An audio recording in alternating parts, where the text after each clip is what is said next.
في محكم تنزيله وهو أصدق القائلين من المؤمنين رجال صدقوا ما عاهدوا الله عليه فمنهم من قضى نحبه ومنهم من ينتظر وما بدلوا تبديلا. ilaahay subxaanahu watacaala rag baa u run sheegay. ilaahay subxaanahu watacaala rag baa ballantii ay la galeen ka soo baxay. walaalayaal ummadda adduunka soo martay iyo kuwa hadda jooga in yar oo ka mid ah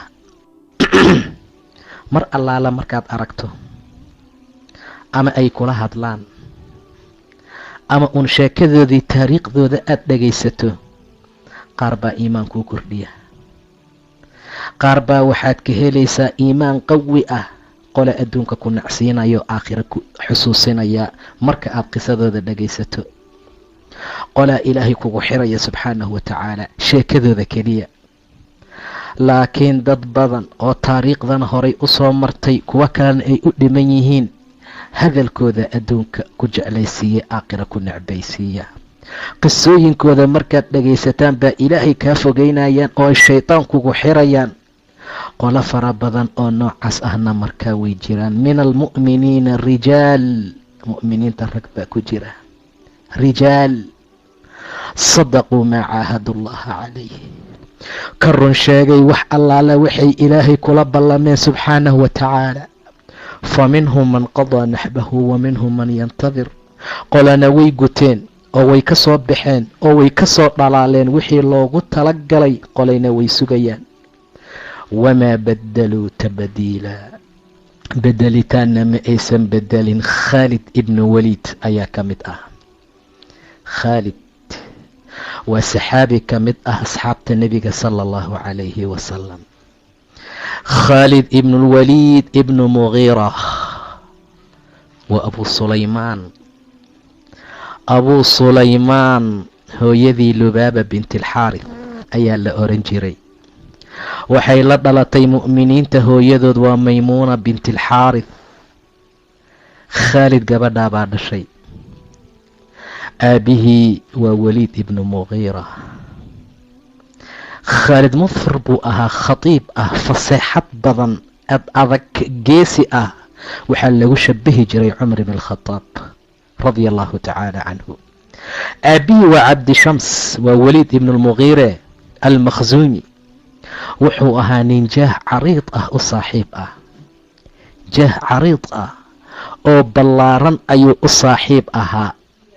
sharaf saraysa ayuu quraysh gudaheeda ku lahaa. weliid wuxuu ahaa nin caniid ah oo madax adag. waa khaalid aabihii. caniid ayuu ku ahaa islaamka iyo muslimiintaba. waliid ibnu mugiira wuxuu ahaa nin ku adag xagga ciqaabka iyo dhibka iyo mashaakilka muslimiinta la gaarsiinayo. sidoo kale nebiga lafahaantiisa waa uu dhibi jiray ninkaa lagu magacaabo waliid ibnu mugiira. ilaa adduunka uu ka tegay ninkaa waliid ah, gadaashiisa wuxuu uga tegay xaqdiga iyo colaadda islaamka loo qabo ilmihiisa nafafyaalkooda. jawiga ayuu ku soo koray khaalid ibni waliid radia allahu tacaala canhu. ilaahay subxaanahu watacaala wiilkaasuu noqon doono iyo aabbihii sida uu yahay. waliid ibnu mugiira waa ninka ugu dhibka badan buu ahaa. gaalada ayuu ka mid ahaa muslimiinta la dhibo. ilaahay subxaanahu watacaala dhowr aayadood buu kaga hadlay waliid ibnu mugiira. ilaahay asagoo tilmaamaya subxaanahu watacaala ninkaa dhibaatada muslimiinta uu u geystay, foolxumada iyo dhibaatada faraha badan ee adduunka inta uu joogay uu ku dhex sugnaa. ilaahay wuxuu yidhi nebiga asagoo la hadlaya, falaa tutic kulla xallaafin mahiin, falaa tutic kulla xallaafin mahiin, ha ateecin xallaaf badane, mid dhaar badan dhammaantii ha ateecin. falaa tudic kulla xallaafin mahiin, hammaazin mashaa'in binamiim, mannaacin lilkhayri muctadin afiim, cutullin bacda dalika zaniim. allahu akbar. khaalid aabihii baa lagula hadlay. haadiceen rasuulkii ilaahayow, mid dhaar badan dhammaantii buu yidhi ilaahay subxaana wa tacaala ha ateecin kulla xallaafin mahiin hamaazin mashaa'in binamiim.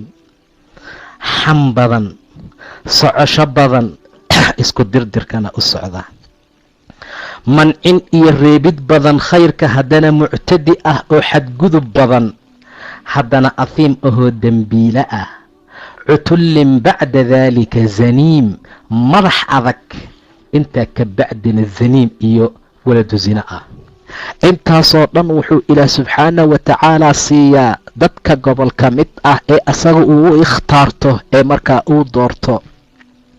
dadka waxaa ku jira dad markaad qisooyinkooda, sheekooyinkooda, aaraa'dooda aad aragto ama lagaaga sheekeeya iimaan kuu kordhiya iyo qole iimaanka kaa nusqaamisa. ilaahay subxaanahu wa tacaalaa qof walba maanta adduunka waxa uu ku kasbado ama uu ku qabsadou aakhira ku dheefsadaa. wax allaala wixii maanta adduunka uu ku samaystuu ilaahay ka jaasiyaa subxaanahu wa tacaala. allaha awoodda sare leh hadduu idmo waxaanu wax ka tilmaamaynaa taariikh nololeedkii khaalid ibni waliid radia allahu tacaala canhu. khaalid ibnu waliid ibnu mugiira waxaa lagu kunyeeyaa abu sulaymaan. hooyadii dhashay lubaabata bintilxaarif ayay ahayd oo waxay la dhalatay mu'miniinta hooyadood waa maymuuna bintilxaarif. khaalid radia allahu tacaala canhu wuxuu ahaa nin mufhir ah, khatiib ah, faseexad badan, geesi ah. waxaa inta badan lagu shabahaa oo lagu tilmaamaa cumar ibn alkhadaab oo kale. aabihii waa waliid ibn lmugiira almakhzuumi. nin jaah iyo xoolo u saaxiiba ayuu ahaa.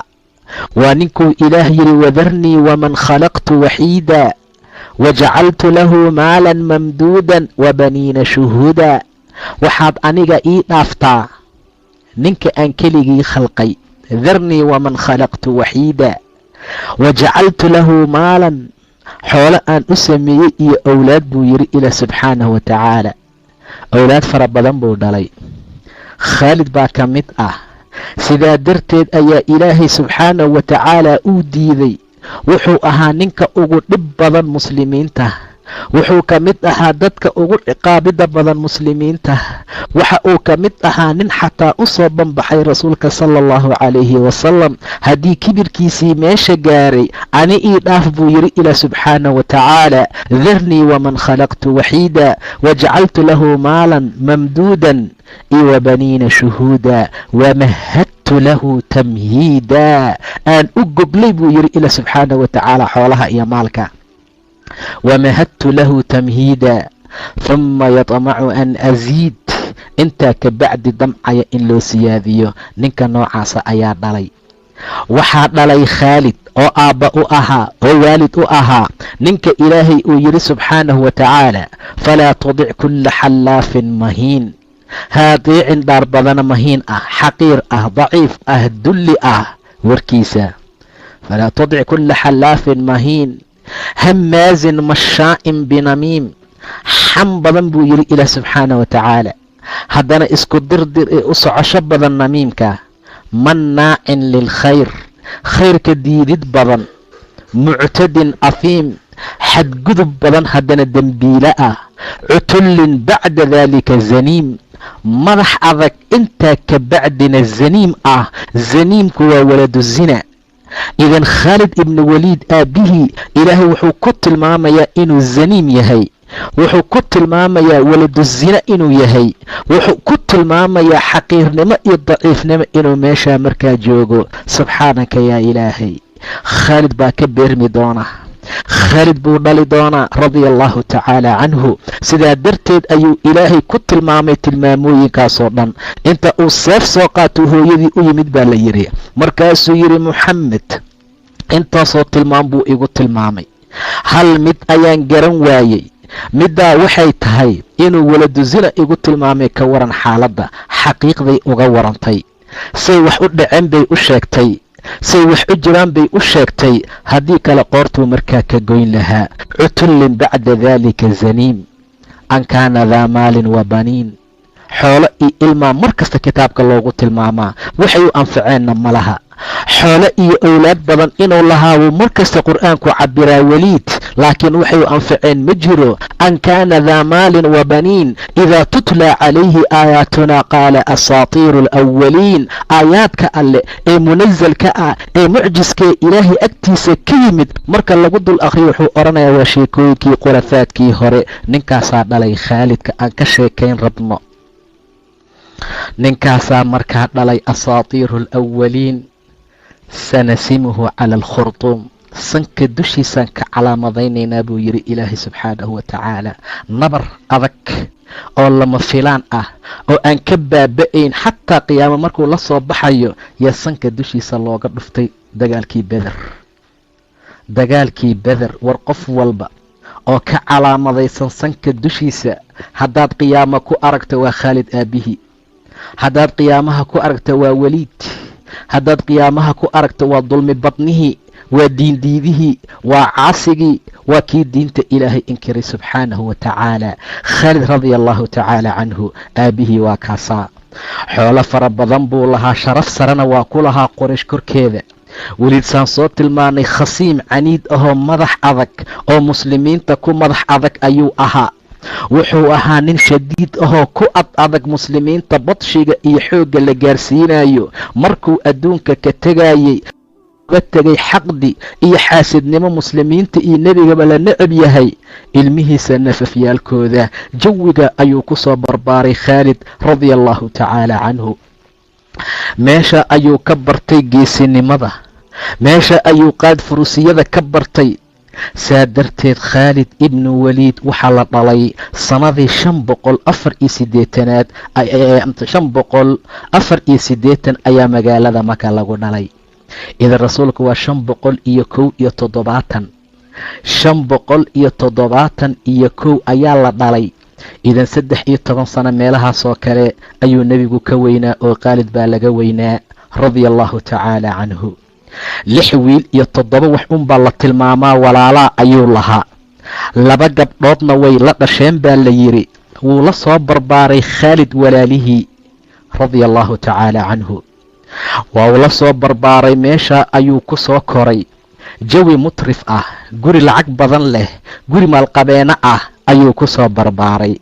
khaalid ibni waliid in badan buu ka taraduday ee uu ka noqnoqday ee uu ka meermeeray islaamnimadiisii way dib dhacday khaalid oo dadkii durba islaamay kuma uusan jirin. muta'akhir buu ahaa. weliba waxaa ka horeeyey xagga islaamnimada walaalkii weliid ibnulwaliid. wiil weliid ibnu waliid layidhaahda ayaa la dhashay. sidaa darteed wiilka ayuu mtaqaanaa ka horeeyey, asagana markaa wuu ka dambeeyey. muslimiinta ayuu aad ula dagaalamay khaalid intuusan soo islaamin radia allahu tacaala canhu. dagaalada la xusi karo ee wacdaraha uu ka dhigay khaalid waxaa ka mid ah dagaalkii uxud radia allahu canhu, waa intuusan weli soo islaamin. muslimiinta cadad fara badan ayuu ka laayay maalinta. axsaab laftigeeda waxbaa laga xusi karaayo kutub ama ciidanka qayb ka mid ah ayuu qaade iyo hogaamiye u ahaa khaalid radia allahu tacaala canhu. weliba mar allaala markii mtaqaanaa meesha madaxda looga dhigay quraysh, mar allaala markii ay hor istaagtay sulxu xudaybiya in nebi moxamed uu galo xaramka ee uu tawaafo ay u diideen xilliga noocaas ahna dadkii hor istaagay ayuu ku jiray khaalid, waa intuusan markaas soo islaamin. waa maka markii rasuulka uu doonayay inuu galo, waa qaswadii xudaybiya. xaaladda noocaas ahna wuu hor istaagay. khaalid kama uusan qayb gelin dagaalkii beder radia allahu tacaala canhu. maxaa yeelay waxay taariikhdu in badan xustaa dagaalka beder dhicitaankiisa waa uu ka maqnaa oo shaam inuu jiray baa markaa la sheegaa. khaalid wuxuu ahaa raggii doorka adag ka qaatay saan soo tilmaanay jabkii muslimiinta qaswadii uxud. weliba nihaayadii iyo gebagabadii guusha maalintaa muslimiintay raacday. walaalayaal khilaafka ha layska daayo, nebiga amarkiisa yaan la khilaafin. konton qofood ama konton saxaabada ka mid ah ayuu jabasha rumaad lagu magacaaba nebiga saaray dagaalkii Uxud. markuu yidhi haadeena hilbaheenu hadday haada cuntana ha soo degin ilaan amar idin siiyo. cabdullaahi ibnu jubayr buu madax uga dhigay. war gaaladii jabtay maalinta, war haziime iyo jab baa ku dhacay. war khaalid maalintaa wuxuu ka qayb jiray ama uu la jiray dhanka gaalada. khaalid radiallahu canhu markuu islaamka la saftay iyo markuu gaalada la safnaa weligii dagaal uu galay kuma jebin radia allahu tacaala canhu. sidaa darteed ayaa maalintaa markay guusha muslimiinta ay heleen saxaabada gobol ka mid ah waxay dhaheen Hindo bintu Cud baanu u jeednay oo intay xanjeeratay buurta korteesa uga sii dhaadhacaysa. allahu akbar, way jabeen gaaladii. laakiin mar allaala markii muslimiinta ay gudagaleen inay aruuriyaan khaniimadii oo ay gudagaleen in dahabkii gabdhihii ka dhacdhacay gaalada ay qaataan oo ay gudagaleen wixii khaniimaa in laysku yimaado, yaa nimankii dusha saarnaa saas intay u soo eegeen waa muslimiintii oo saa ugu rogman oo aruursanaysa wixii markaa laga tegay ee khaniima markaa ah. hadalkoodu wuxuu noqday alghaniima alghaniima alghaniimo alghaniimo. aaway khaniimadii jannada, aaway khaniimadii aakhiro, war aawatii ilaahay ballan qaaday subxaanahu wa tacaala. aaway waxyaabaha ilaahay uu yidhi ha u malaynina dadka jidkayga lagu dilay inay dhinteen, bal axyaa'un cinda rabbihim yursaquun. waxa alla agtiisa yaalay aaway alghaniima alghaniima. way is-celceliyeen, ha degina, war iska jooga, war ha bixina. cabdullaahi ibnu jubayr in badan buu la hadlay, way diideen, way soo degeen. 40 baa soo degtaa la tilmaamaa ilaa ilaahay yidhi minkum man yuriidu اddunyaa wa minkum man yuriidu alaakhira. qola aakhira doon bay noqdeen, qolana adduunya doon bay noqdeen. khaalid oo dhanka kaafiriinta ka safnaa maalinta oo dadkii jabay ku jiray oo fardahoodii intay qaateen sii baxaya, nin taatika yaqaana ayuu ahaa, nin dagaalyahana ayuu ahaa. weliba dagaalka lagu magacaabo dhabar jebinta ayuu ku fiicnaa radia allahu tacaala canhu. saas intuu gadaal u soo eegay 50 nin buu nebigu xulay, 10 baa saaran. 10 maxay la tahay? aaway intii kale ayna yadhabuun, xaggay aadeen? dahabuu ila dunyaa, adduun bay aadeen. waa saxaabadii, waa nimankii nebiga garab taagnaa sala allahu calayhi wasalam. sidaa darteed intuu saas u soo eegay yuu 10 ogaaday waxa la dhabar jebin kara inay ugu fiican yihiin. saasuu u soo leexday khaalid radia allahu tacaala canhu. buurtii buu saas u soo koray, 10kii oo dhan wuu soo laayay. khaalid wama adraakum maa khaalid. walaalayaal saasuu ugu soo duldegay muslimiintuu khaniimada aruursanaysa. dadkiisii buu guldib labaad u sii waxeeyey. war mar allaala markii intii aad noqoteen oo adduunyo doon aad noqoteen, humma sarafakum canhum, guushii waa laydinka qaado, ayagaa loo leexiyey buu dhahay ilaahay subxaanahu wa tacaala. waxa lagu guulaysanayo ma aha awood, ma aha wax kale, waa iimaan ilaahay subxaanahu wa tacaala. waxa ummad ay ku guulaysanayso waa ku xirnaasho ilaah subxaanahu wa tacaala. waxay ummad liibaani ku gaarayso waa rumayn ilaahay subxaanahu wa tacaala. mar allaala markaad rasuulka murjiseen oo dhibaatadii idinku dhacday oo mashaakilkii aad samayseen, markaba guushii xaggooda loo leexiyey buu dhahay ilaahay subxaanahu wa tacaala. maalintaa door fiican ayuu ka ciyaaray khaalid. khaalid jabka noocaas ah ayuu u horseeday. mar allaala markii nihaayadii ay saa u guulaysteen ee uu ku soo duldegay ayaa wuxuu dilay in allaala intii ku dul hartay buurtii. markaasuu muslimiintii saa ugu soo duldegay khaalid. islaamnimadii khaalid wuxuu islaamay waqti mutaakhira saan soo tilmaanay. bishii safar sanadii 8aad ee hijrada ayuu islaamay. waa qubayl fatx maka intaanan la furanin 6 bilood ka hor. 6 bilood buu ka horeeyey. qaswadii mu'tana wuxuu ka hor qubayl fatx maka. qaswadii mu'tana 2 bilood ayuu ka horeeyey. qaswatu mu'ta waa duulaan cajiib badan. waa duulaankii nebiga sala allahu calayhi wasalam 3dii qiyaadii 3dii maamul uu magacaabay. sidaa darteed xilliga noocaasa ayuu khaalid islaamay. islaamnimadiisii waxay bilaabatay sanadii 6aad markii nebiga uu doonay inuu galo magaalada maka oo ay mushrikiintii diideen.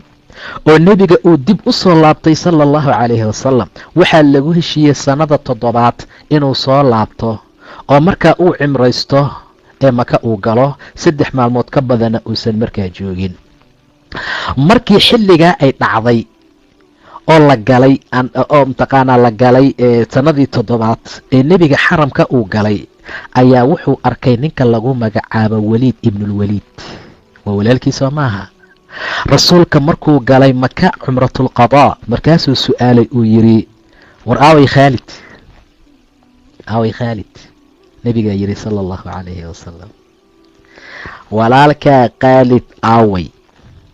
markaasuu waliidna yidhi, ya'tii bihi allah, ilaah baa keeni doona. allahu akbar.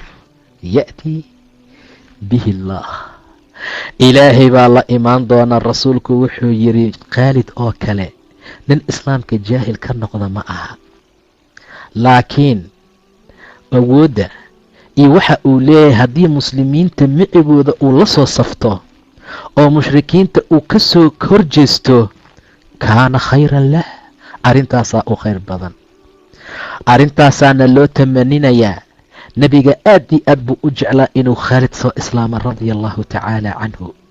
intaa ka bacdi walaalkii wuu cararay intuu nebigu magaalada maka ka bixin. meel kasta ayuu ka raadiyey, waana uu waayey. warqad buu u qoray, warqad ayuu u qoray. markaasuu ku yidhi, bismi illaahi araxmaani araxiim, rasuulkaa ikaa weydiiyey, allaa keenaya ayaan ku idhi, hadalkaa iyo hadalkaa iyo hadalkaa ayuu i dhahay, ee walaalow gaggaar wixii kaa tegoo khayr ah.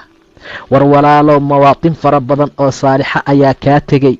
meeshuu u dhigay wuuna isaga tegey. khaalid baa yimid, risaaladii walaalkii buu arkay, waa uu furay, waa uu akhriyey. si wanaagsan ayuuna markaa ugu farxay.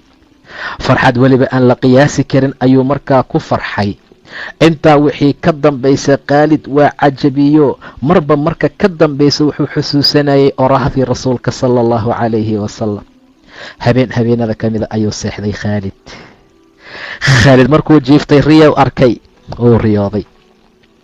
wuxuu ku riyooday asagoo beled iyo magaalo ciriiri ah dhex fadhiya. magaalo ciriiri ah ooba aan baqaadi karin oo talaabtuu qaadaba meel kale aan gaaraynin, asagoo ku dhex jira. haddana jadbiye ah oo abaar ah, wax la cuno aan markaa lahayn. intaa ka bacdi wuu ka tallaabo qaaday, wuu ka saamo qaaday. wuxuu u baxay dhul waasic ah oo doog ah oo cagaar ah. macnaha waa riyo radia allahu tacaala canhu. nafsadiisuu la hadlay, markaasuu yidhi, ina haadihi ru'yaa, tani riyo waaye, wallaahi tani waa riyo. markuu baxo ee uu tago madiino ayaa uu uga sheekayn doonaa riyadan abubakar radia allahu canhu.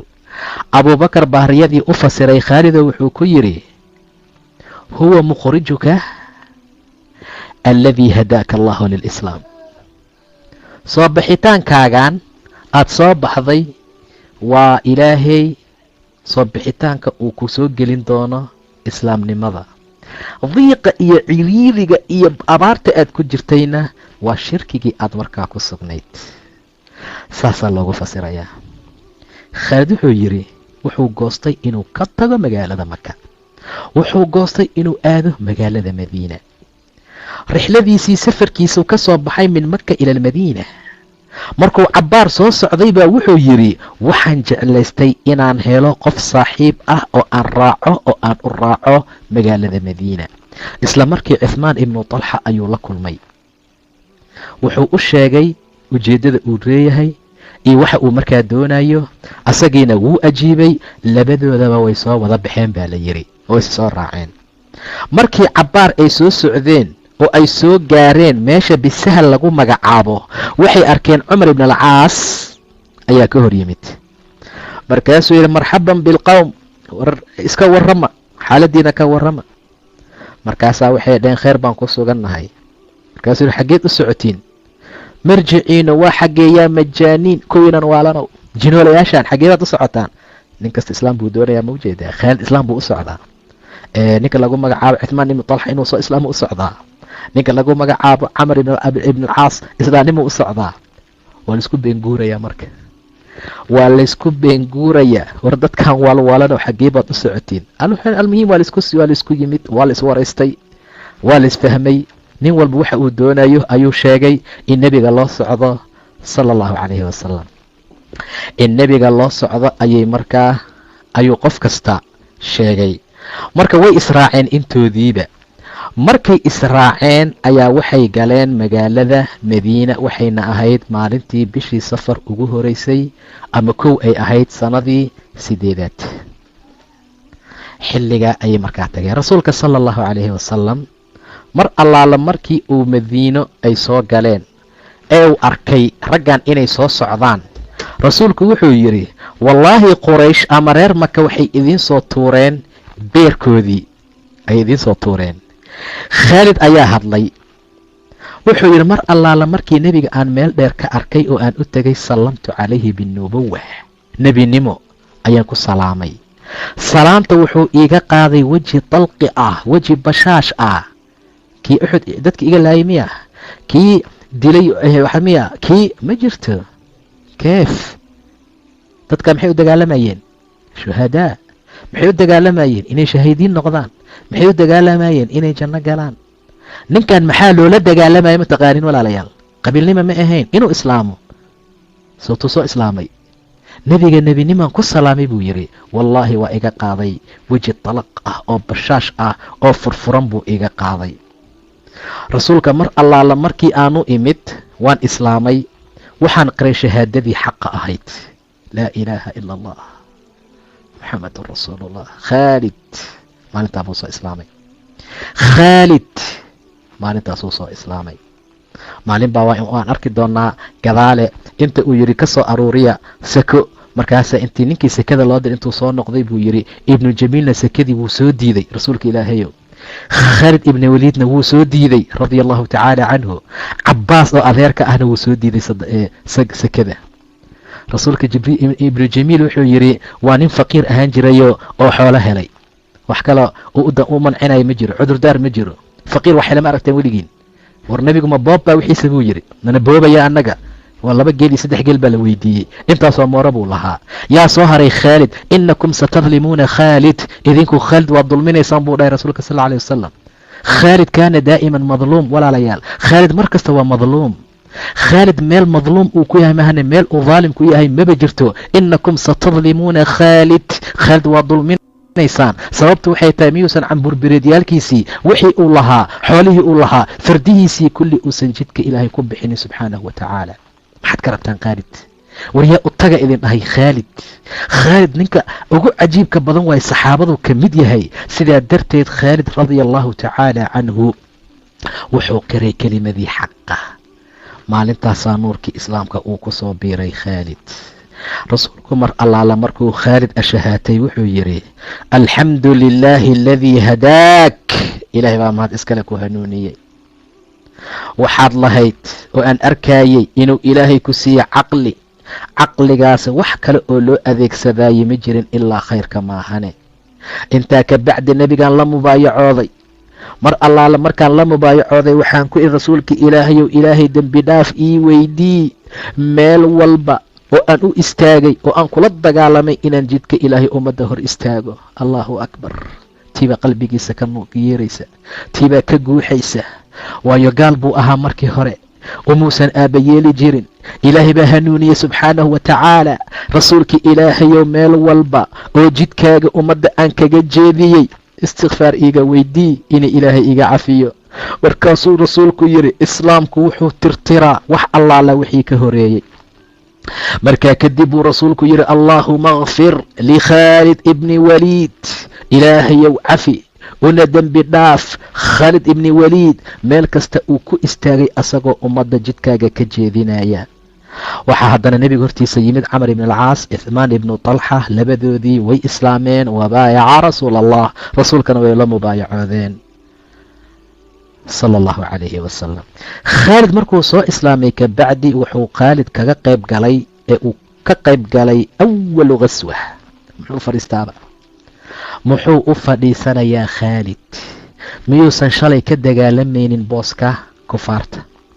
miyuusan maanta cutubkii nebi maxamed uu hogaaminayo ku jirin sala allahu calayhi wasalam? miyuusan shalay ka gadaal dagaalamayn abaa sufyaan? miyuusan maanta ka dagaalamayn waraa'a annabiyi sala allahu calayhi wasalam? sidaa darteed waxa uu ka qayb galay khaalid khaswatii ugu horeysay oo ay muslimiintu duuleen. waa tee? waa khaswatu mu'ta, oo dadka ruumaanka ah ama reer ruum duulaanka loogu qaadayey. waxay ahaayeen 3,000. nebigu markii uu dirahayay khaswatu mu'ta wuxuu yidhi, war raayada iyo calanka ha idiin qaada ninka lagu magacaabo zayd ibnu xaaritha. haddii la asiibana jacfar ibni abi taalib, haddii la asiibo cabdullaahi ibnu rawaax, haddii asagana la dilo oo cabdullahi ibnu rawaax asagana u raaco, naftiina ama jeyshka iyo ciidanka naftooda amiir ha ka doortaano. saasuu nebigu ku dardaarmay sala allahu calayhi wasalam. markii cabaar la socday oo meel la tegey, 3,000 bay ahaayeen, ayaa waxay ogaadeen in 100,000 oo haddana 100,000 kale sii caawinayso loo diyaargaroobay, loo diyaargaraystayba 3,000. waa la tashaday saxaabadii, maxaanu samaynaa? war nebiga aanu madad weydiisano, ciidan ziyaado ah. maye aan galno. waa la isqabsaday. maxaan samaynaa? maxaan mataqaanaa ku soconaa? maxaa xaalku noqonayaa? sidaa darteed ayaa waxaa la tilmaamay ama markaa la yidhi aan galno dagaalkii. waa la dhaqaaqay, waa la galay. sidii baa dhacday. markii dagaalkii la galay, ninkii ugu horeeyey ee nebigu u dardaarmay inuu calan ka qaado waa zayd ibnu xaaritha. waa la dilay. waxaa qabsaday calankii jacfar ibni abi taalib, asagana waa la dilay. waxaa raayadii markaa qabsaday ninka lagu magacaabo cabdullaahi ibnu rawaaxa. cabdullaahi ibnu rawaaxa mar allaala markii calankii uu saas u qabsaday, asagana waa la dilay.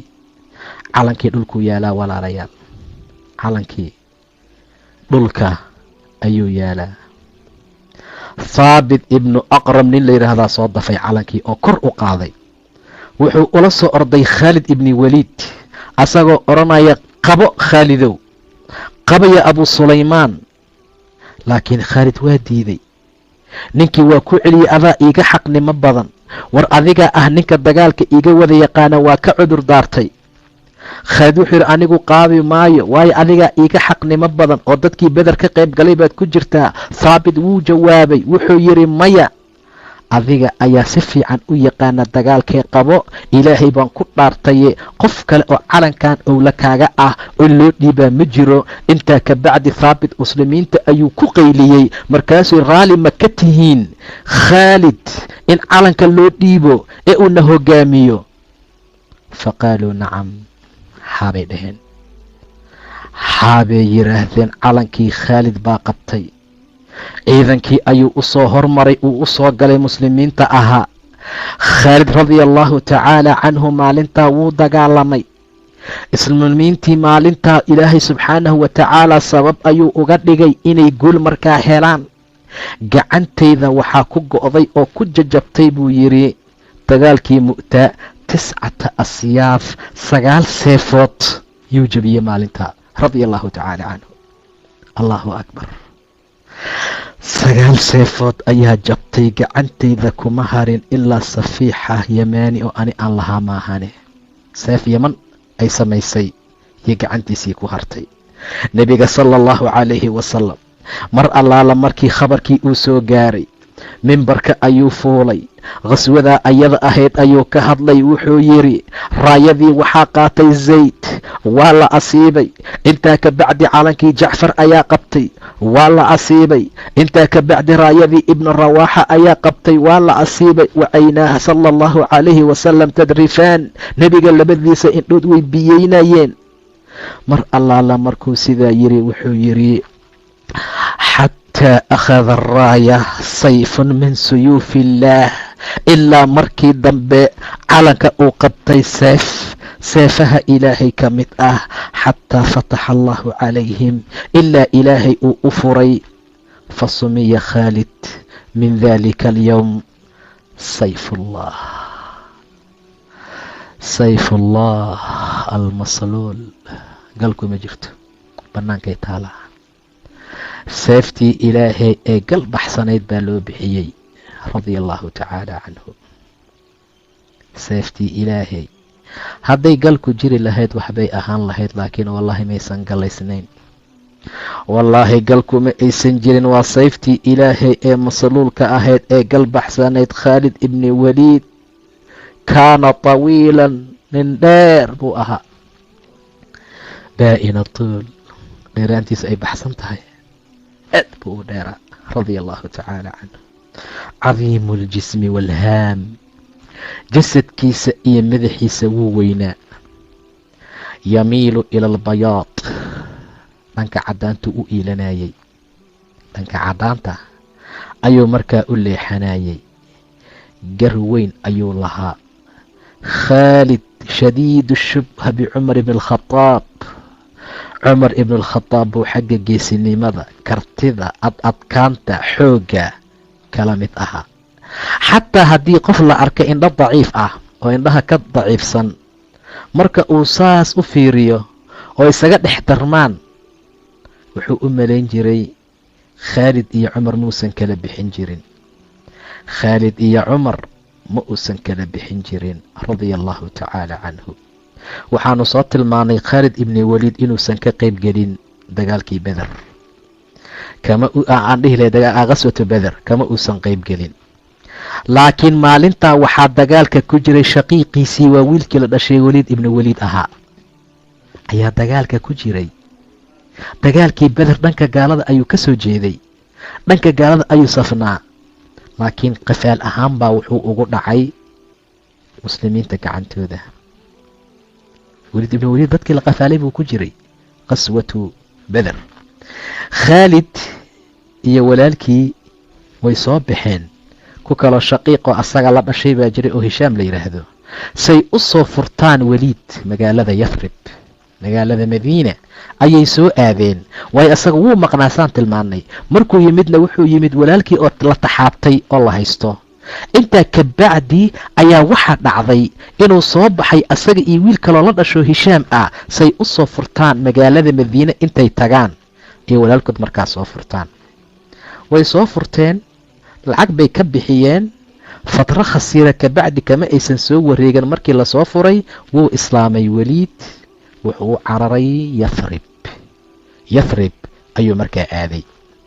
yathrib ayuu markaa aaday. intaa wixii ka dambeeya khaalid ibni waliid, laakiin maanta wuxuu ku jiraa cutubka muslimiinta, wuxuu ku jiraa muslimiinta mataqaanaa dhankooda. wuxuu diyaar u yahay diinta islaamka inuu jaanib kasta iyo qayb walba iyo wax kastoo ka soo aadaa inuu markaa difaaco. waxaan tilmaanay islaamnimadiisa waxay u dhoweyd fatxu maka. fatxu maka ayay markaa u dhoweyd. intaa ka bacdi rasuulka sala allahu calayhi wasalam wuxuu isku diyaarinayaa inuu aado maka, wuxuu isku diyaarinayaa inuu aado fatxu maka.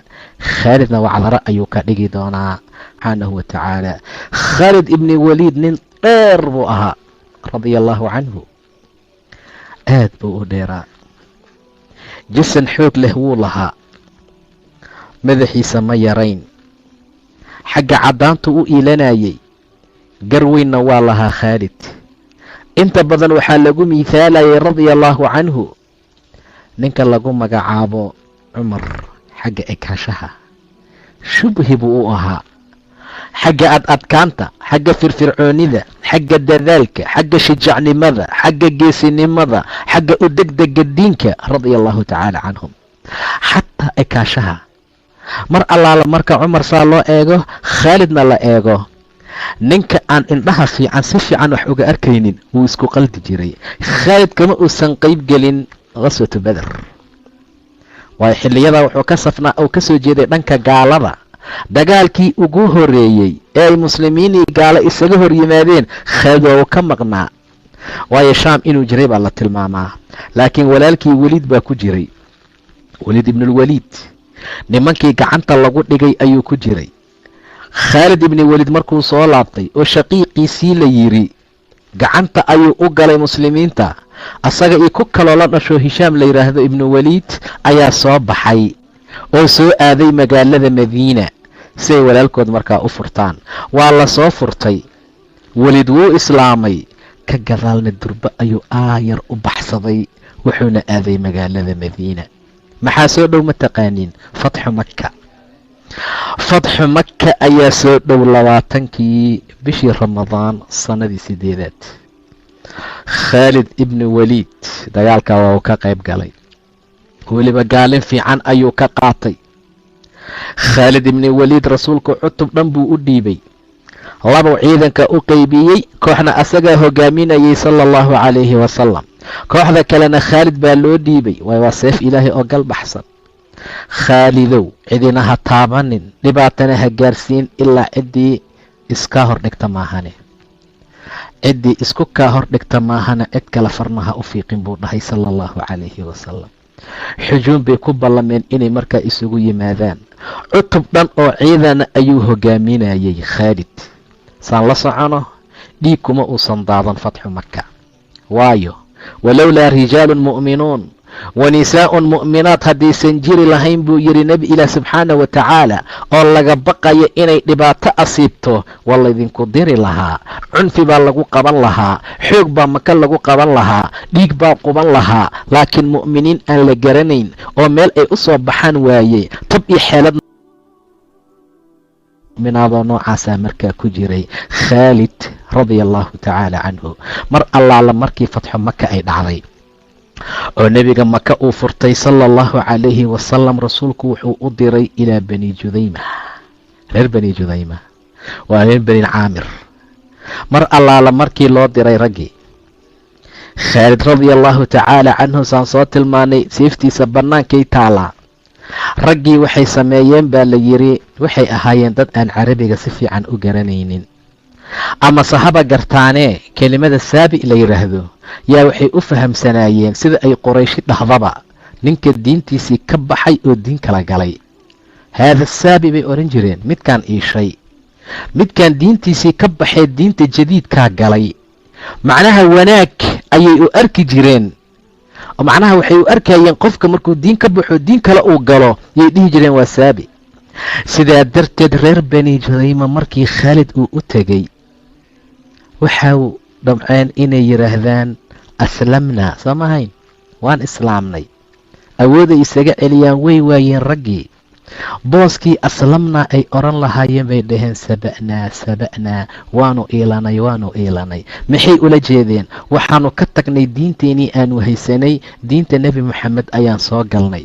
hoosay qorayshi dhihi jirtay. saba'naa kii dhahba qoortuu ka gooyaa khaalid radia allahu canhu. ayagii waxay ula jeedaan waan islaamnay qaalidow, war diintii moxamed waan qaadanay. laakiin kelimaday isticmaaleen baa saba'naa ahayd. khaalidna waa dilay, waa laayay, waa dilay khaalid radia allahu tacaala canhu. mar allaala markii rasuulka qabarka soo gaaray, nebiga wuxuu yidhi sala allahu calayhi wasalam, allaahumma innii abra'u ilayka mima sanaca khaalid. ilaahayow beri baan ka ahay wixii khaalid sameeyey. hogaamiye, abbaanduule, dagalyahan, aniga beri baan ka ahay. waa ninkii ii halgamaye, garaadda aan ku siiyo muslimiinta uu dilay ma jirta walaalayaal. waa ninkii intaas dagaalka sameeyey, dadaalka sameeyeye, dad miyuu dilay? haa, taalaha loo sameeye ma jirto. abbaanduulihiisaba ha ahaada qalad ku taageeri maayo nebi moxamed khaalid sala allahu calayhi wasalam. waa dilay. raggan saba'naa bay yidhaahdeen, carabiyadaysan hagaajin karin, ama waxay u haysteenba qof allaala qofka raba inuu diin kale markaa soo galo oo ay diintoodii ka soo baxaan ayay dhaheen saba'naa. qaalid wuxuu u qaatay anagu diintan ka ilanoo saabi'iin baan markaa nahay, ummad diin xun ama diinta nebiga aan doonaynin baan nahay. markaasuu surka ka wada jaray. rasuulka markii loo sheegay wuxuu yidhi allaahumma innii abra'u ilayka mima sanaca khaalid. ilaahu khaalid waxa uu sameeyey beri baan ka ahay aniga. qofka mu'minkaa dhiiggiisa waa aad iyo aad buu u qiimo badan yahay. diyuu rasuulku dhiibay sala allahu calayhi wasalam, waa diyeeyey rasuulka sala allahu calayhi wasalam. cali bna abi taalib baa loogu dhiibay diyadooda ayaa loo dhiibay. diye ayuu rasuulku ka bixiyey khaalid. reer bani jadiima markuu ka soo noqday, arrintaa cabdiraxmaan ibni cof baa ku inkiray. dhexdooda hadal dheer ayaa maray. aad iyo aad baa khaalid loo canaantay oo loo heedaarteeyey. ilaa Khaalid uu caytamay ee uu la caayay Cabdiraxmaan ibni Cawf. nebiga markuu maqlay waa carooday, markaasuu Khaalid ku yidhi, asxaabta ha iga caayina, axadkiin haddii uu bixiyo jabalu Uxud oo dahab ah uma dhigmi karo mud iyo koombayarey midkood uu bixiyey xataa nuskiisa saxaabada, ayuu rasuulku yidhi sala allahu calayhi wasalam. meel ayay naga geli la'yihiin maanta. xataa haddaan afkeena ka qabsan lahayn, sidoodii kale noqon weynay, diracyo noqon weynay, Khaalid oo kale noqon weynay, Cumar ibn Khataab oo kale noqon weynay, haddana caay iyo aflagaadaa loogu darayaa. subxaanaka yaa ilaahay, war asxaabtayda ha iga caynina buu dhahay nebiga. war asxaabta faraha iiga qaada. jabalu Uxud oo dahaba haddii aad bixisaan, koombayarey oo ay bixiyeen, koombada yaanyada shiishiida ay ku jirto wax la eg, ama nuskeeday sadaqa u dhiibaan, wallaahi jabal Uxudkii aad dhiibteen uma dhowaan kara koombada ama nuskeeda, ayuu yidhi rasuulka sala allahu calayhi wasalam. Khaalid ibni Waliid horseedihii rasuulka ayuu ahaa intuu nebigu noolaa sala allahu calayhi wasalam. maalintii Xunayn reer bani Sulaym markii lagu duulahayay, muqadamaadkii dadka safka hore ku jira ayuu ku jiray. Khaalid waa u dagaalamay maalintaa, si wacdaro fiican ayuu dagaalkii ka muujiyey. Khaalid wuu ku dhaawacmay dagaalka, dhaawac ayaa soo gaaray. rasuulkaa soo booqday sala allahu calayhi wasalam. meeshii uu ka dhaawacmay ee jurxiga iyo dhaabaca uu ka gaaro rasuulku uga tufay, fabara'a, isla markii waa uu caafimaaday. waa jasad saliim ah, waa jir fayow oo macaasi iyo xaaraan aan ku jirin, waa jir ilaahay loogu dhowaaday subxaanahu wa tacaala. saa darteed baa tufitaankii uu ku tufay rasuulka sala allahu calayhi wasalam wuxuu ku caafimaadsiiyey jurxigii iyo dhaawacii Khaalid radia allahu tacaala canhu. jurxigii ayuu ku bogsiiyey tufitaankiisa rasuulka sala allahu calayhi wasalam. isbitaal baa la dhigaa dhaawaceena, waa bararaa dhaawaceena, daawo kastaa loo sameeyaa dhaawaceena, infection waxyaabuu kasii qaadaa dhaawaceena. suurado gaagaaban buu rasuulku ku akhriyey, isla markiina Khaalid waa bogsooday walaalayaal radia allahu tacaala canhu. rasuulku intaa kadib wuxuu u diray Khaalid Ukaydir bin Cabdilmelik, waa saaxibu duumatu Jandal. meeshaana dagaal fiican ayaa ka dhacay, muslimiinta si fiican bay u dagaalameen. Khaalid hogaaminayey, weli waan la'nahay dagaal abaanduule uu ka yahay Khaalid radia allahu tacaala canhu oo la soo caabiyey. laga soo bilaaba Mu'ta ilaa hadda waxaan maraynaa meeshuu galaba inuu ku luqluqdo, meeshuu galaba inuu cagta mariyo, meel allaala meeshuu galaba inuu ilaahay sahal iyo saqar u saqiro subxaanahu wa tacaala. radia allahu tacaala canhu. Ukaydir ibni Cabdilmelik aad buu yidhi nebiga, waa duumatu Jandal ninka madaxda u ah. asagii oo dhan baaba lasoo qabtayba. allahu akbar. asagii dhammaa ee kursigii ku fadhiyey ayaa lasoo qabtay, waa lasoo qafaalay. nebiga agtiisaa lasoo istaajiyey sala allahu calayhi wasalam. laakiin canshuur baan bixinayaa buu yidhi. wuxuu kula gorgortamay jizya ilaa ay ka bixiyaan. qofka gaalka ah hadduu dhaho aniga islaamka ma qaadanayo, laakiin taxta alxukuum islaam baan ku noolaanayaa, gaalnimadeeda ha la ii daaya, jizyaan bixinaya, waa laga ogolaanayaa. islaamku mintid ma aha walaalayaal, islaamku maaha wax madax adag. ilaahay subxaana wa tacaala nebigiisa sala allahu calayh wasalam mar allaala markuu ciidan meel u dirayo muxuu oran jiray, war intaadan xabadda iyo seefaha ku bilaabin laa ilaaha ila allah ugu waca. war hadafkii ujeeddada aan leenahay maaha in ummadda la laayo, hadafkii ujeeddada aan leenahay ma aha seef iyo xabad, laakiin waa inay ummadda islaamka fahmeen, waa inay dadka taqaana islaamka soo galaan, waa inay dadka muslimiin noqdaan, waa inay dadka laa ilaaha ila allah ay fahmaan. hadafka ugu weyn ee ducaadu ay leeyihiin ama mujaahidiinta laftigoodu ma aha garaac iyo dil iyo boob, balse waa laa ilaaha ila allah, kelimada tawxiidka. lian yahdiya allahu bika rajul waaxid, hal nin keliya, hal nin oo sababtaada ku soo islaama waxay kaaga khayr badan tahay adduunka iyo geela gudgududan ee saaran buu yidhi ninuu la dardaarmay rasuulka sala allahu calayhi wasalam. saa darteed markuu laa ilaaha ila allah diido, ma rabi buu yidhi, haye cashuur ma bixinaysaa? xataa isla markii dharbaaxa lagu bilaabi maayo, waa ku sii daynaynaa, meeshaada iska joog, dhibaato lagu gaarsiin maayo, laakiin xukuumadda islaamka hoosteedaad ku noolaanaysaa. ilaa bixablin min allah wa xablin min annaas. saa darteed haddii aad ogoshahay inaad canshuur bixiso oo lagu aamin geliyo, hadduu dhaho la dili maayo. labadaa hadduu diido muxuu doonayaa? adduunka inuu fasahaadiya soo ma aha. muxuu doonayaa? markaabaa la laynayaa. sidaa darteed baa rasuulka hortiisa la keenay isagoo qafaal ah, jisyaa lagula gorgortamay, beledkiisii ayaa markaa loo celiyey. rasuulka intaa ka bacdi sannadii 7 khaalid wuxuu u sii diray ilaa bani xaarith bin kacab. waa uu galay, dagaal buu ku qaaday, way isdhiibeen, raggii oo dhan buu soo kaxeeyey. islaamkay soo galeen khaalid. intaa ka bacdi qoomkoodii baa loo celiyey. xaggee bay ahayd? waa reer bani najraan. meeshoodii baa loo celiyey mar allaala markay islaamka soo galeen. khaalid, wamaa adraakum maa khaalid. nebiga ayaan la galay buu yidhi guriga maymuuna radia allahu tacaala canha. bahasha lagu magacaabo mansalugooley waa taqaaniin, dab oo la dubay oo la shiilay ayaana loo soo dhigay. waa guriga nebiga. yaa la socda khaalid radia allahu tacaala canhu.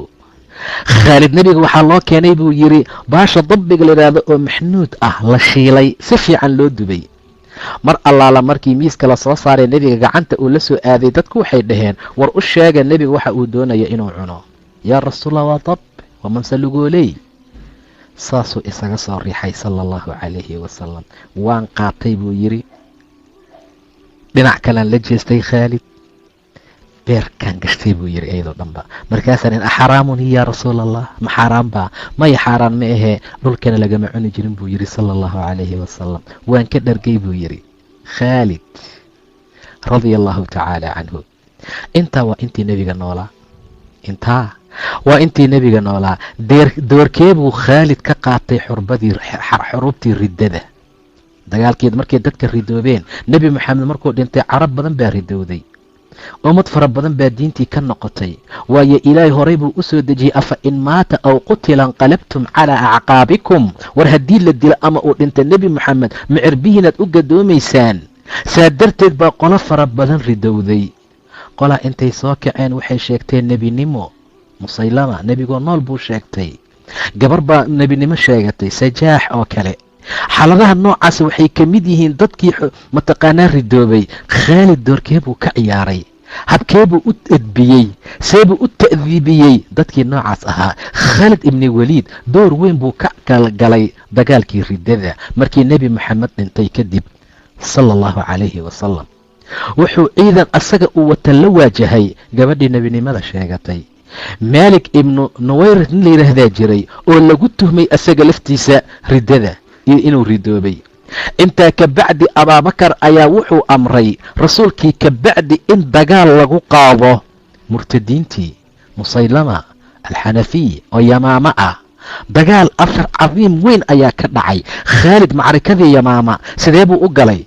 abubakar baa diray jeesh taxta qiyaada cikrama ibni abi jahal uu hogaaminayo. mar allaala markii cikrama meeshii wax uu ka qaadi la'yahay oo mar kasta dagaalkii uu daciifayo, khaalid meeye buu yidhi abubakar, kac qaalidow. ciidan baa loo dhiibay, ciidan baa lagu daray, raggaa xooji. waa uu u tegey. wacdaro weyn ayaa ka dhacay meesha. dagaalkii meesha ka dhacay dagaal cajiib badan buu ahaa walaalayaal. ilaahay subxaanahu wa tacaala dadkaa ridoobay ee diintii ka ridoobay, saxaabadii saliimka ahayd, waxay u istaageen inay ku soo celiyaan daa'irada islaamka. waxay u istaageen inay riddada dib uga soo laabayaan. waxay u istaageen wax walba oo diintooda wanaajin karaa. khaalid ibni waliid door fiican buu meeshaa ka ciyaaray.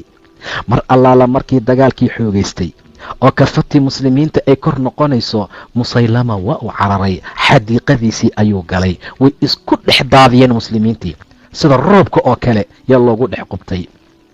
sida loo dagaalamayey waxaa la kala garan waayey meydka sida uu yahay. aalaaf ayaa meeshii ku dhintay. laakiin waxshi ilaahay ha ka raadi noqdo, inkastuu xamse naga dilay, haddana maalintaa musaylamuu leeb la helay radia allahu tacaala canhu. radia allahu tacaala canhu. waa noo aaray. xamsuu naga dilay, laakiin dhib ma laha, waa shahiid xamsa. laakiin radia allahu tacaala canhu waxshi ilaahay ha ka raadi noqdo. waxshi ilaahay ha u dembi dhaafo. waxshi ilaahay kor allah ka dhigo. waxshi ilaahi subxaanah wa tacaala nebigiisa mar allaala markii uu ka dilay adeerkii uu muslimiinta laabtoodii dhiijiyey kadibna waa uu daaweeyey. maalintaa ninkaa nebinimada sheegtay ayuu rumxigii iyo warankii uu ku dilay buu markaa ku dilay. meesha waxaa ku jabay shawkadii iyo awooddii mushrikiintii sheegatay nebinimada kuwii ugu waaweynaa mid ka mid ah. intaa ka bacdi khaalid markii uu meesha ku guulaystay asaga iyo ciidankiisii iyo geesayaashiisii waxay guda galeen inay ku dhex wareegaan jasiiratalcarab gudaheeda lita'diib, say u edbiyaan murtadiinta, say dib ugu soo celiyaan. saasuu ugu dhex meeraysanayaa, saasuu jasiiratulcarab ugu wareegay. waayo ilaahay nasri ayuu labadiisa gacmood yeelay iyo geesayaashii libaxyada ahaa ee markaa la socday. doorkee kale ayuu khaalid ka qaatay ee furashadii bilaadi ruum iyo shaam. afar mashhuur ahaa dhacday. dagaal ayaa furus iyo ruumba lagu qaaday. dimashik ayuu furtay khaalid radia allahu tacaala canhu. laakiin waxaa la wariyaa oo taariikhda gobol ay koofiyadda uu ku dagaalamayay khaalid waxaa ku jirtay timaha nebiga ka mid ah sala allahu calayhi wasalam. wuu barakaysan jiray, ilan waa la barakaystaaye. nebi maxamed sala allahu calayhi wasalam aahaartiisa waa la barakaysanayaa. biyaha uu ku weyse qaata waxaa ka soo daata, dadku way isku dagaali jireen. rasuulka sala allahu calayhi wasalam intuu istoobay buu nin u dhiibu yidhi meelaha ku soo daadi. wuu cabay. intuu soo laabtay baa layidhi aaway xaggeed geysay? waan cabay. ma dhiiggii nebiga jasad uu galaa ilaahay naar taabsiinayo subxaana wa tacaala? jawaabta waa maya. khaalid timihii nebiga ayuu watay, ku dagaalamayay. laakiin dagaalkii yarmuug yay ka dhuntay, way ka dhuntay oo intay koofidii ka dhacday dagaalkii yarmuug ayaa la raadiyey, waa la dagaalay, dhibaata la gaarsiiyey, waa lagu qayliyey. markaasuu yidhi qayb baan hayaa, weliba foodi ayaan wax ka hayaa. xajatulwadaac markuu nebigu xajinayey, markii madaxiisii uu xiiray oo ninkii xallaaqa ahaa uu u yeeray oo dhinaca midigtaa loo xiiray, khaalid buu siiyey radia allahu tacaala canhu. khaalid ma uusan daadinayna meel buu dhigtay, meel ayuu markaa dhigtay. sidaa darteed ayaa waxyaabaha ta'hiirkii la barakaystay ka mid ahaan jirtay. laakiin axad kale oo nebi moxamed ka soo haray oo xaaladaa lagu samayn karaayo ma jira. xataa abibakar radia allahu tacaala canhu ma jirto. waa nebi moxamed sala allahu calayhi wasalam keliya, ma jirto wax kale. jubbadiisii intaan u dhaqno yaan dadkeeni jiranaa siin jirnay bay tiri gabar saxaabiyad ah. dhididkiisa meel baa lagu shuban jiray. xaakada uu tufaya nebi moxamed sala allahu calayhi wasalam dhulka ma dhici jirin, waa la kala boobi jiray. waa la kala boobi jiray. lee barakaa ku jirtaa, barakaa ku jirta. dad aanan aqoon meelay ka yimideen sidai xaaladoodu ay tahay yaa biyahooda lagu dagaalami jiray. maalmihii dambe gabar nin owliyaa dhalay yaa biyihii markay dhimatay lagu qubay, dadku ay cabeenay meel dhigteen. subxaanaka yaa ilaahay, ma jirta axad aan nebi moxamed ahayn sala allahu calayhi wasalam. ta'hiirta barakada noocaasi heerkaa gaarsiisan qof lagu isticmaali karaa ma jiro. saxaabaduna ma aysan samayn ilaa nebi moxamed maahane sala allahu calayhi wasalam. abubakar wuxuu u diray, waa khaliifkii maalintaa ummadda haystaye, ciidan ayuu diray, shaam ayuu u diray. waa mar allaala markii khaalid lugihiisa ay ku sugnaadeen ciraaq. markaasuu khaalid ibni waliid dhaqaaqay. saxaraha iyo dhulka cidlada ayuu ku socday, lama degaanka ah. dhulkii ma yaqaano raafic nin la yidhaahdo oo daliil u ah ayaa markaa la socda. jeyshkiisii ayuu la dhaqaaqay radia allahu tacaala canhu. wakhti dhowna waa uu ku gaaray bilaadii shaam. mar allaala markuu bilaadii shaam gaaray waxaa la socday 9,000 oo ciidan ah. isla meesha wuxuu ka helay ciidan kale oo meesha lagu diyaariyey. waxaa loo diyaarsan yahay yarmuuk. intaa ka bacdi wuxuu iqtiraaxay ee uu ku fikiray khaalid inuu ciidanka mideeyo oo hal jeesh keliya marka uu ka dhigo. qiyaad iyo nin maamulan inuu u diyaariyo oo ciidanka madax u noqdaa, asagoo u istaagay inuu tandiimiyo oo ciidankii wasacaya oo kala qayqaybinaya. intay macrikadii yarmuuga dhicin ayaa waxaa dhintay abubakar radia allahu tacaala canhu. ciidanka waxay ku jiraan furintii madaxweyne islaamkana waa dhintay oo abubakar. ina lilahi wa inaa ilayhi raajicuun. maata abubakar ayaa markaa dhintay. tawaladii iyo maamulkii iyo khilaafadii waxaa qabtay cumar ibn alkhadaab radia allahu tacaala canhu. warqad buu soo qoray. warqad ayuu abuu cubayda u soo diray uu ku casilayo ninka lagu magacaaba khaalid. madaxtinimada iyo maamulkana loogu dhiibaya abuu cubaydata caamir ibnu jaraax. khaalid ibni waliid cumar ibn alkhadaab ayaa casilay. sababta maxay tahay? dadkii baa fidnoobayba. dadkii way ku fidnoobi rabeen, weliba heer lagu fidnoobaa la gaaray khaalid, ilaa dadka gobolka mid ah ay maleeyeen nasri inuusan imaanayninba hadduusan ciidanka khaalid maamulaynin radia allahu tacaala canhu. laakiin abaa cubayda warqaddii waxay soo gaartay dagaalkii oo meel halisa maraya. taariikhda qaar baa waxay tilmaantaa in abubakar cumar uu warqadda u soo diray khaalid, oo khaalid hogaamiye ah oo dagaalkii jira oo yarmuuq la kala daadinayo oo meel halisa dagaalkii uu marayo, ayuu warqaddii furay khaalid. waxaa ku qoran madaxtinimada ku wareeji ninka lagu magacaabo abuu cubayda radia allahu tacaala canhu. muslimiintii baa ku soo kala cararay say warqaddii u ogaadaan. waa tab dagaal, waa xeelad dagaal. gala dagaalka ayuu yidhi, dib baa laydinkaga sheegi doonaa. islaamku way daciifayaan, tabarta ciidanku way jabaysaa, waxyaabo fara badan baa markaa imaanaya. khaalid xaaladaa buu ka fikiray, warqaddii dib buu u dhigay. markii nasrigii iyo guushii la helay ayuu ummadda markaa u akhriyey radia allahu tacaala canhu. waayo aad baa loogu fidnoobayey. khaalid ibni waliid radia allahu tacaala canhu abaa cubayda waa qariyey kitaabkii ilaa macrakadii ay ku dhammaatay oo khiyaadadii uu ku dhammaystirtay khaalid ibni waliid. walaalayaal, khaalid saasuu ahaa. ilaahay baa ku manaystay subxaana wa tacaala shujaacnimo. ilaahay baa ku manaystay qawi iyo adkaan iyo karti. sidaa darteed khaalid ibni waliid jihaadkii ayuu istimraaray. khiyaadadii iyo maamulkii ayuu qabtay. markii nebiga dhintay sala allahu calayhi wasalam, abubakar micigiisa ayuu ka dagaalamay ama dhinaciisa. intaa ka bacdi wuxuu ka buuxiyey bakhtigii musaylama ciidankiisii arladii dagaalka. furus iyo ciraaq iyo ruum iyo shaam, intaasoo dhan ayuu markaa dagaal ku haayey radia allahu tacaala canhu. asoo xaaladiisu ay meeshaa marayso ayaa waxaa adeeg soo diray abubakar, waa intuusan dhimanin ka hor, khaalid ibni waliid inuu usii dhaqaaqa ciraaq. geesiyaasha uu sii wato dhanka ciraaq la tago.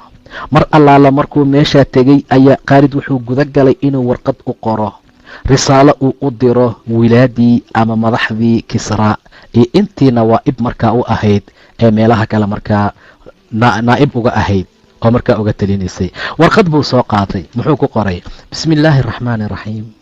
fiiriyo walaal warqadda la qorayo. bismi illaahi araxmaani araxiim min khaalid ibni lwaliid. waxay ka timid khaalid ibni waliid. waxay u socotaa buu yidhi warqadan ilaa muraasiyati faris inta maamusha madaxdooda. salaamun calaa man ittabaca alhudaa.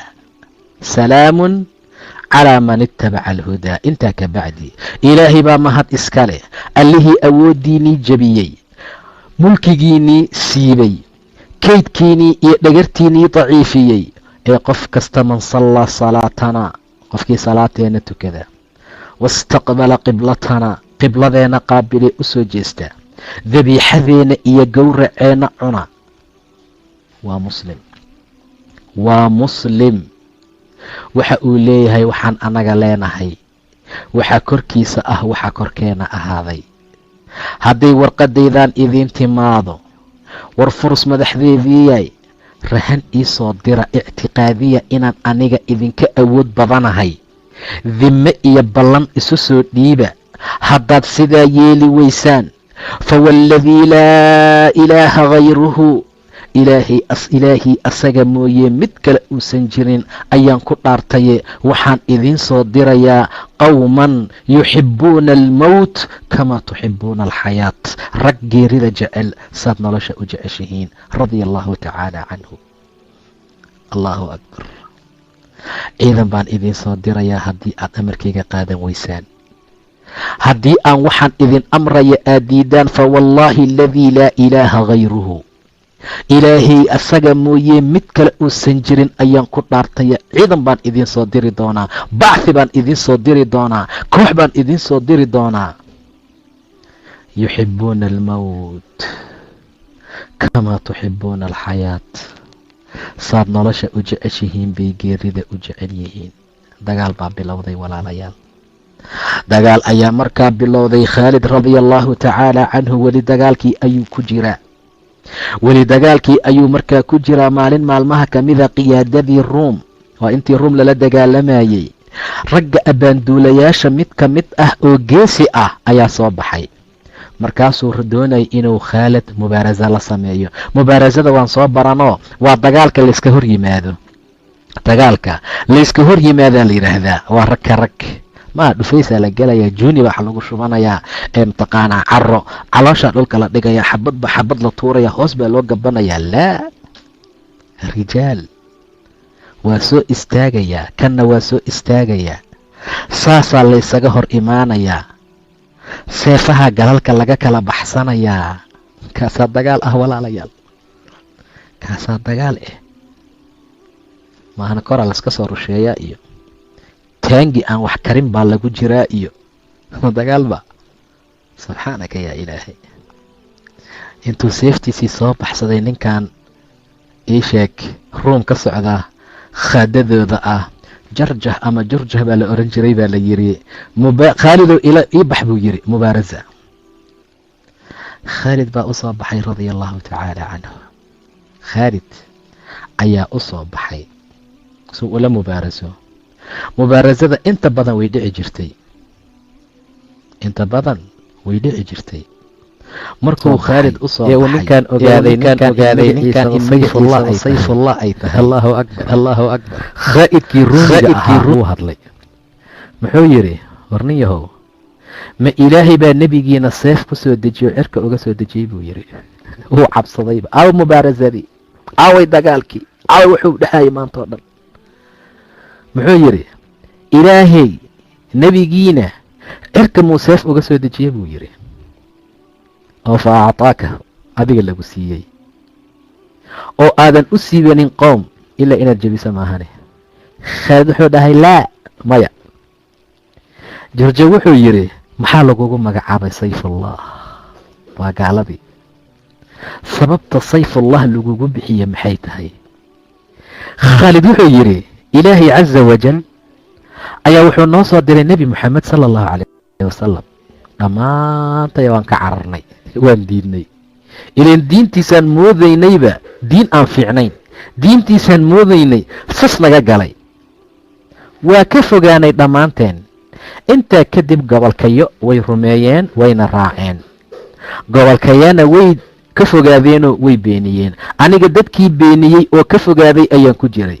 waan la dagaalamay. intaa kabacdi baa ilaahay quluubteena iyo nawaasiideennii foodeen intuu soo qabtay yuu nagu hanuuniyey islaamkii. markaasaan raacnay. markaasuu nebiga ii yiri, anta sayfun min suyuufi illaah. seef baa tahay seefaha ilaahay ka mid ah subxaana wa tacaala. sayf oo suyuufta ilaahay ka mid ah oo mushrikiinta galka looga bixiyey. mushrikiinta galka looga bixiyey. intaa kadib buu nebi moxamed nasri iyo guul iigu baryey ilaahay subxaana wa tacaala. fa ana min ashaddi almuslimiina cala almushrikiin. aniga khaalid ah waxaan ahay muslimiinta midka ugu daran mushrikiinta korkooda. ilaan seef ilaahay oo gal baxsan waaye. radia allahu tacaala canhu. khaalid seef ilaahay ayaan ahay galka ka baxsan. waxaa loo sharxayaa hadalkaa waa gaal, waa qaa'id, waa hogaamiye, waa abaanduule ruumi ah walaalayaal. intaa markii loo sheegay wuxuu yiri, sadaqtani, run baad ii sheegtay, maxaad iigu wacaysaa marka? waayahe bal wax uun ifar, wax uun ifar. qoortaan kaa goynaa, meeqaad dagaalamaysa lama oranin. qaa'id ruumi baa tahoo gaalkii sayfullah, seeftii ilaahay sababta loogu bixiyey ayuu weydiiyey. wuxuu isdhahayey nebiga ilaahay cirka intuu seef uga soo dhiibay, khaalid baa loo dhiibay, markaasay seeftuba dadku baabi'isaa. waa loo sharxay. maxaad iigu yeeraysaa? dil baan kugu yeerayaa ma aha, inaan qurka kaa goyaan kugu yeerayaa ma aha, ee waxaa loola jeedaa inaad ilaahay qirta subxaanahu wa tacaala, inaad nebi moxamed risaaladiisa marxabaysiiso. intaa kabacdi shacaa'irkii islaamkaa loo wada sharxay. wa kharajaa macan, way israaceenba. khaalid iyo asaga intay isku dhinac ka soo jeesteen yuqaatilaani aruum, ruumkii uu ka soo jeedaba la dagaalamoyaaba. allahu akbar. ruumkii ayuu markaa la dagaalamayay. khaalid ibni waliid ninku dayasho mudan buu ahaa walaalayaal. khaalid ibni waliid haddii asagoo dhan la waayo, barkiisana la waayo, 3 marka loo dhigay qayb ka mida la waaya walaalayaal, 4 marka loo dhigay qayb ka mida xataa haddii la helo, dullinimada waa ka baxaynaa maanta. 4 marka loo dhigay qayb ka mida khaalid ibni waliid radia allahu canhu. xiiro markuu degay ayaa waxaa la yidhi war iska jir, dadkan sun bay dadka siiyaane. xiiraa u tegey, markaasaa la yidhi ixdir assum, war sunta ka digtoonow yaysan ku cabsiinin raggan caajimta ahe, raggan acjamiga ah iska ilaali. u'tuunii bihi buu yidhi, ii keenaba sunta la sheegaayo, sunta la sheegaayo keenaba, ii keena aan arkee sunta la sheegaayo. fa atowhu bih, waa loo keenay. fa aqadahu biyadihi, gacantiisa wuu ku qabtay. waa dhala sun ah, dhala sun ah waaye. uma qaala bismi illaah waqtaxamahu, waa qurquriyey. bismi illaahi waa la cabay. falam yaduruhu, waxba kama tarin.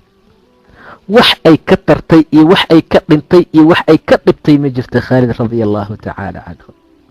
allahu akbar. warin habeen iyo maalin ilaahay diintiisa u taagan, warin habeen iyo maalin ilaahay subxaanahu watacaala jasadkiisa marna waran ku dhacaayo, marna seef ay ku dhacayso, marna gamuun uu ku dhacaayo. waa haraadsan yahay, biyuu rabaa, biyo ma haysto, muxuu cabayaa? sunta waa lagu dhimanayaa. waa qurqurye radia allahu tacaala canhu. subxaanaka yaa ilaahay.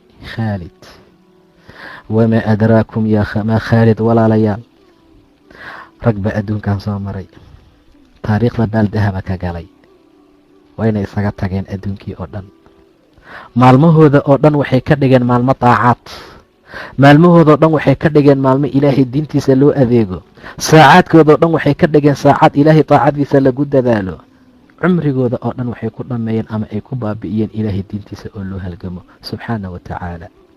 40 iyo 50 baan kor u dhaafnay, waxaan adduunka u tarnay iyo waxaan diinta ku faa'iideynayna ma jirto, ilaa inaan dad ku xamanay, ilaa inaan dad ku korcaynay, ilaa nudfo iyo shahwo xaaraan inaan ku daadinay, ilaa inaan dhiig islaameed ku daadinay maahan. ma wax kalaan ku samaynay walaalayaal islaamka?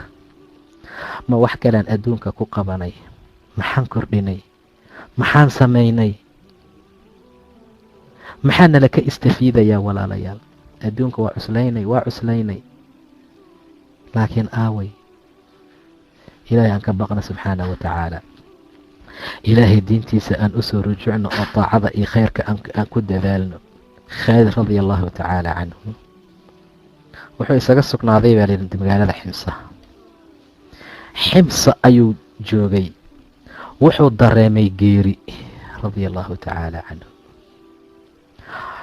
geeri ayuu markaa dareemay ajashiisa inay soo dhowaatay. wuxuu dhintay sanadkii 642 hijrada. geesi farisa ayuu ahaa, dagaalyahan ah oo muslim ah. waa islaamay markii uu mushriknimo soo maray kadib. ilaahay buu aaminay iyo rasuulkiisa. seeftiisa ayuu kor u qaaday inuu u nusreeyo nebiga iyo diinta, ayadoo weliba ay jirto min kasrati alxuruub, dagaalo fara badan inuu markaa soo galay. dagaalo fara badan ayuu galay. dagaaladaasoo gudaheeda markii uu ku wada jiray wax geeri ah aysan u imaanin, laakiin geeridiisa waxay noqotay meel aan macrakada dagaalka ahayn, meel aan goobta dagaalka ahayn ayay geeridiisii ku timid. waxay ugu timid asagoo firaashkiisa jiifa radia allahu tacaala canhu. asagoo firaashkiisa jiifa ayay geeridii u timid. hadal uu ku hadlay ayaa jira baa la yidhi. wuxuu yidhi baa la yidhi waxaan ka qayb galay 100 dagaal ama 100 dagaal ama 100 macrakad ayaan ka qayb galay ama wax u dhiganta. jasadkayga hal taaka kuma taalo ilaa waxaa lagu dhuftay seef ama waxaa lagu soo tuuray gamuun, ama waxaa lagu duray waran jasadkayga. hal taaka marka saas loo dhaxeeyo, meel taakada labaad la dhiga ma laha ilaa dhaabac baa ku yaala. way fuqsan tahay, way duleelsan tahay, seef baa ku dhacday, waran baa ku dhacay, dhaabac iyo mashaakil baa gaaray. waa 100 dagaal walaalayaal ayaan galay buu yidhi, ama wax u dhigantaa. sidaa darteed jasadkayga meel ka mid ah shibri iyo taaka ma jira ilaa darba bisayfin aw ramya bisahmin aw tacna birumx.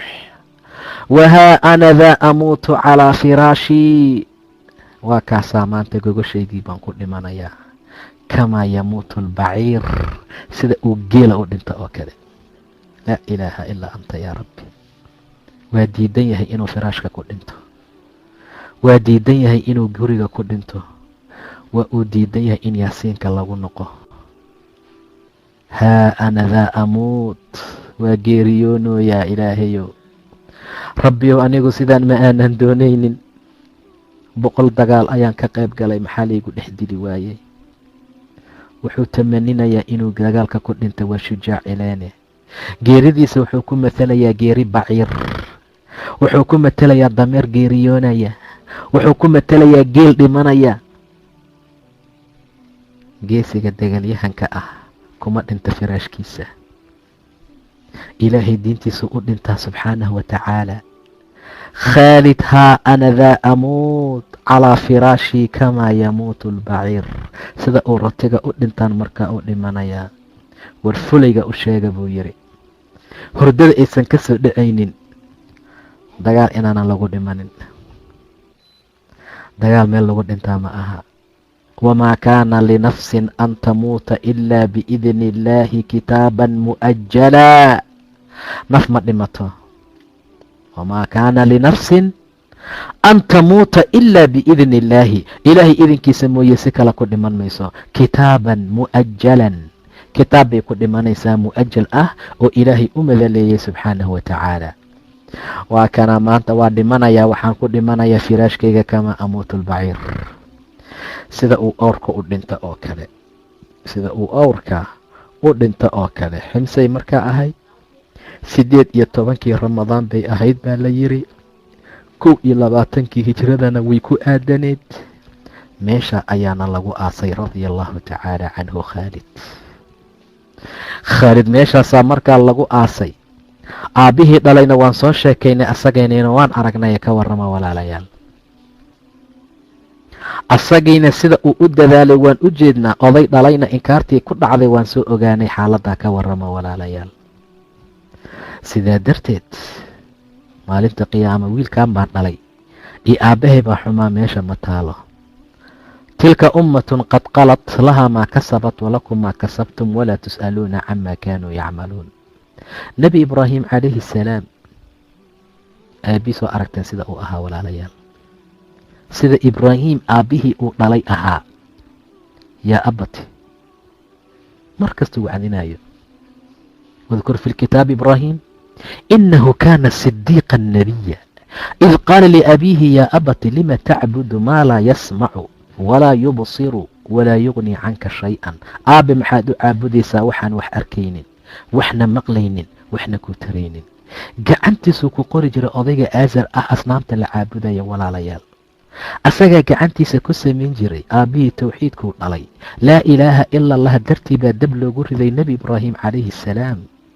laa ilaaha ila allah dartii baa naagtiisa dhibaato loo gaarsiin rabou ilaahay ka badbaadiyey. laa ilaaha ila allah darteed buu ilaahay khayr iyo wanaag ku siiyey subxaanahu watacaala. laa ilaaha ila allah darteed buu uga haajiray magaaladii markaa uu deganaa. yaa abati lima tacbudu maa laa yasmacu walaa yubsiru walaa yugni canka shay-an. yaa abati inii qad jaa'anii min alcilmi, aabbow cilmi baa ii yimid, maa lam ya'tika aan kuu imaan. faattabicnii ahdika siraata mustaqiim. hay dhihin anaa ku dhalaye iska kaysoo raac aabba, jid mustaqiim aan kugu hanuuniye. faattabicnii ahdika siraata sabiya. yaa abati laa tacbud shaytaan, aabba shaydaan ha caabudin. aabba shaydaan ha raacin, aabba xumaantan iska jooji, aabba diinta ilaahay raac, aabba muwaxid noqo, laa tacbud ashaytaan, waayo ina ashayطaana kaana liraxmaani casiyan, allah raxmaankuu ku caasiyey shayطaanka. yaa abati inii akhaafu an yamasaka cadaab min araxmaan fatakuuna lishayطaani waliyan, aabba waxaan ka cabsanayaa raxmaanka agtiisa inuu cadaab kaa taabto oo shaydaankaad saaxiib u noqoto, fatakuuna lishayطaani waliyan. waa ibraahim calayhi الsalaam, waa nebi ibraahim. sidaa darteed waa u jeedaa khaalid ibni waliidna xaaladda ilaahay subxaana wa tacaala uu ku manaystay iyo mugdigii ilaahay ka soo bixiyey subxaana wa tacaala. ugu yaraan ama ugu badnaan 100 dagaalood ayaan ka qayb galay buu yidhi, korkaygana meel ka mid ah ma jiro ilaa dhaabaca ku yaala, waranaa lagu duray ama seefaa lagu dhuftay ama gamuun baa lagu riday. haa ana amuut, maantana waa dhimanayaa kama amuutu lbaciir, sida uu baciirka u dhinto. aad buu uga xun yahay, aad buu u doonaya inuu macaarigta ku dhinto, wuxuu rabay goobaha furinta inuu ku dhinto, ma uusan doonaynin jiifka inuu ku dhinto, ma uusan doonaynin meydkiisa in laga qaado sariir korkeeda, balse wuxuu doonayey in ilaahay subxaanahu wa tacaala uu ku daro dadka khayrkii wanaagga markaa gaaraya adduun iyo aakhiro. ilaaha xaqa waxaan ka baryayaa inuu xaqanana waafajiyo. ilaaha dhabtaa waxaan ka baryayaa subxaanahu wa tacaala diinta islaamka ah diin cizooda o sharfooda inuu ilaahay ka dhiga subxaanahu wa tacaala. ilaah waxaan ka baryayaa khayrkii wanaagga inuu markaana waafajiyo. juhdigii iyo dadaalkii ay sameeyeen saxaabadana koley maba la gaari karay kuwa soo dhadhoweeya, inuu ilaahay naga dhiga subxaanahu wa tacaala. amase maxabadooda iyo jacaylkooda keliya inaan camal kaleo hadda la gaari kara ma lehe, inuu ilaahay noogu naxariisto. wabilaahi towfiiq, wallahu subxaanahu wa tacaala aclam.